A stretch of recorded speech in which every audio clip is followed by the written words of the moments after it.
conoceremos el lenguaje complementario al de las palabras, formado por los gestos, las posturas y las miradas que utilizamos, consciente e inconscientemente, para expresar estados de ánimo o sentimientos de manera habitual. La comunicación no verbal.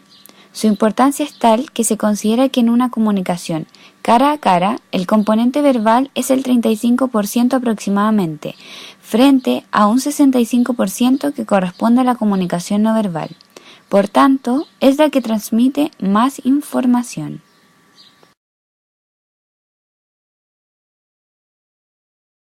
Tres variables influyen en los actos no verbales: el origen, los usos y la codificación. Dentro del origen pueden ser fisiológicos y fruto de nuestro entorno. En los fisiológicos se impone nuestro sistema nervioso. En el entorno se impone la cultura, las creencias y los hábitos sociales. Por ejemplo, llevarse las manos a la boca se relaciona con tener hambre. En los usos, los actos verbales se pueden emplear para realzar, repetir o ilustrar un mensaje verbal. A veces puede no tener relación con el mensaje oral o incluso contradecirlo. En una conversación podemos cruzarnos de brazos y esto puede deberse al frío y no tener relación con la conversación. En la codificación de los actos no verbales pueden ser arbitraria o icónica.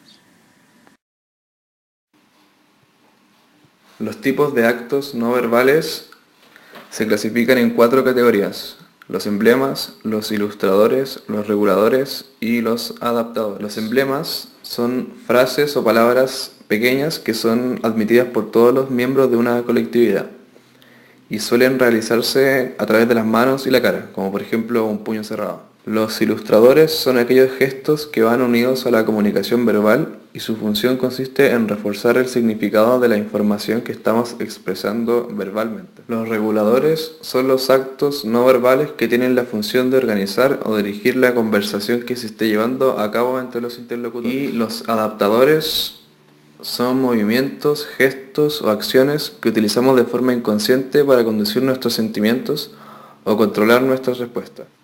La comunicación no verbal tiene 2 tipos de factores que influyen en la comunicación. El primero son los factores asociados al lenguaje verbal, que es lo paralingüístico, y los segundos son los factores asociados al comportamiento. Estos 2 factores están englobados dentro de 3 áreas de estudio fundamentales: la paralingüística, kinesia y proxémica. La paralingüística se engloba dentro del primer factor y las otras 2 se engloban dentro del segundo factor. Los factores asociados al lenguaje verbal se dividen en 5 tipos: tono, ritmo, volumen, silencios y timbre. El tono es el elemento que en comunicación relaciona sentimientos y su expresión con palabras. El ritmo expresa la fluidez verbal con la que se expresa una persona. El volumen es la intensidad con la que se habla. Silencios son pausas que se realizan en la comunicación verbal y timbre es el registro que permite distinguir a una persona de otra. Y los factores asociados al comportamiento se dividen en 3 tipos: imagen personal, proxémica y kinesia. Kinesia se divide a la vez en 4 tipos: expresión facial, mirada, postura y gestos. La expresión facial es la información que transmitimos a través de la expresión de la cara. Mirada es la información transmitida a través de la expresión de los ojos. Postura son las posiciones del cuerpo que acompañan a la comunicación verbal. Y gestos son los estímulos visuales que se envían a la persona con la que se habla. La proxémica, que es el segundo tipo, tiene que ver con la proximidad, que es el análisis del espacio que rodea a las personas en su comunicación con los demás. Y por último, la imagen personal está relacionado con el estilo de una persona, su forma de vestir, rasgos físicos, gestos, su forma de caminar, movimientos, etc.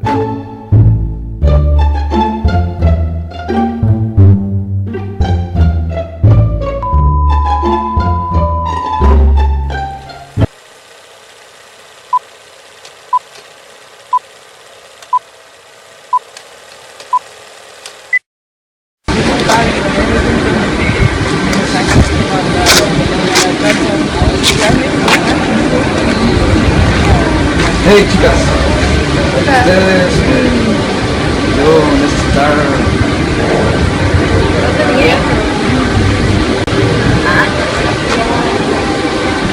¿La dirección?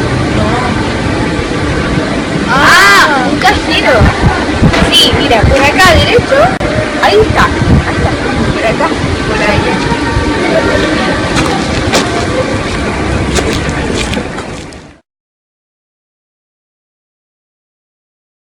Hola, mi nombre es Catherine Zukowski, soy maestra de español en un middle school y enseño a niños de séptimo y octavo básico. Me gustaría comentar brevemente sobre la importancia del lenguaje corporal en la sala de clases cuando se está aprendiendo una segunda lengua. Es importantísimo. Muchas veces a mis estudiantes se les olvida el vocabulario o se les olvida el concepto gramatical con el cual quieren expresar su opinión, por lo tanto recurren al uso de las manos, los gestos con su cara. Asimismo, yo cuando les quiero explicar algo para usar solamente español dentro de la sala, cosas básicas como abre tu libro, cierra la puerta, escucha, todo ese lenguaje ayuda de una manera importantísima para poder expresar lo que uno quiere decir sin recurrir necesariamente al hablar. Por lo tanto, el lenguaje corporal es súper importante dentro de una sala de clase.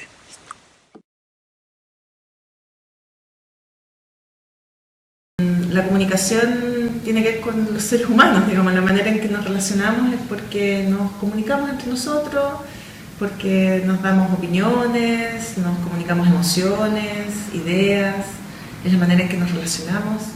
Y bueno, y la psicología es el estudio de la psiquis, que es la mente, qué sé yo, las emocionalidades, pero también de las relaciones humanas. Entonces uno podría decir que la comunicación es algo central en la psicología, es parte central de no solamente de lo que estudiamos, sino que también de cómo nos relacionamos, cómo comunicamos lo que aprendemos, cómo informamos lo que aprendemos, así que es un eje central. Yo aprendí, y en verdad lo creo, que la comunicación verbal es la mayor parte de la comunicación. Me acuerdo que en esa época nos decían como que era el 80%. Era una cifra ridícula porque uno no puede calcular cuánto es de la comunicación la no verbal. Pero es la mayor parte. Entonces ustedes ya lo aprendieron, es el tono, la manera en que uno dice las cosas, pero también es la ropa que uno usa, la imagen que uno quiere proyectar. Entonces, en la psicología, la comunicación no verbal tiene que ver con las decisiones que vamos tomando y con esa identidad e imagen que proyectamos frente al resto también. Y por ejemplo, psicología social, que es mi área, tiene que ver con cómo yo me posiciono frente a los demás, cómo yo quiero presentar una imagen y decir qué cosas me gustan, qué no me gustan. Y bueno, y como terapeuta, por ejemplo, tiene que ver en cómo me relaciono con las otras personas, cómo me relaciono con ese cliente o ese paciente que tengo adelante, la capacidad empática, la capacidad de escucha, los gestos que hago. Entonces, la comunicación no verbal es una parte esencial de la comunicación, te diría yo. Y creo que es una de esas habilidades blandas que uno más tiene que desarrollar y la que más cuesta, porque aprender cosas o saber dónde buscarlas en los libros es más fácil. Pero aprender a hacer el gesto correcto, a no reflejar de repente opiniones sesgadas que uno tiene o pensamientos sobre las personas y que no se te reflejen en los ojos, en el movimiento de la boca, en cómo posicionar las manos, en si le das la espalda a alguien o no. Todo eso hay que trabajarlo más y yo considero que es más difícil. Por eso también la modalidad que ustedes tienen es de taller, porque la idea es que uno lo practique, ¿no? Y uno se dé cuenta de esas de repente prácticas que uno tiene no verbales que están comunicando muchísimo pero que uno no se da cuenta que están comunicando cosas. Y aparte está el tema inconsciente que uno también puede comunicar de repente, ¿verdad? Que uno no se da cuenta que está dando opiniones a través de gestos o tonos de voz y eso también es importante que uno como psicólogo lo tenga claro.